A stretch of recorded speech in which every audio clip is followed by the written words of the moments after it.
আল্লাহ, তোমার রহমতের সামনে আমার গুনার তো কোনো অস্তিত্ব নাই মওলা। আমার গুনাহ না হয় পাহাড় পরিমাণ হবে, বেশি থেকে বেশি আসমান পরিমাণ হবে, না হয় পুরা পৃথিবী পরিমাণ হবে। তোমার রহমত তো অগণিত, তোমার রহমত তো অসীম, তোমার রহমত তো আনলিমিটেড। এবার রব্বে করিম বলে, তাহলে ঘাবড়াস কেন, তাহলে মন ছোট করস কেন? আরে গুনাহ করেছো তো করেছো, কি হয়েছে? একবার তো তওবার মাধ্যমে আমি রবের দরবারে ফিরে আই, মওলা ফিরে আসতে পারবো তো? দরজা কি খোলা আছে? রব্বে করিম বলে, মরণের আগ পর্যন্ত, কিয়ামতের আগ পর্যন্ত, সূর্য পশ্চিম আকাশে ওঠার আগ পর্যন্ত দরজা খোলা আছে, দরজা খোলা আছে, দরজা খোলা আছে।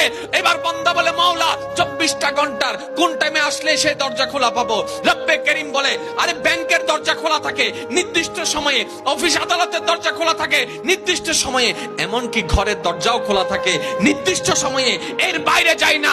কিন্তু তোর রবের দরবার এমন একটা দরবার, 24টা ঘন্টার যেই কোনো মুহূর্তে তুই আসবি, তোর রবের দরবার তোর জন্য খোলা থাকবে। সুবহানাল্লাহ।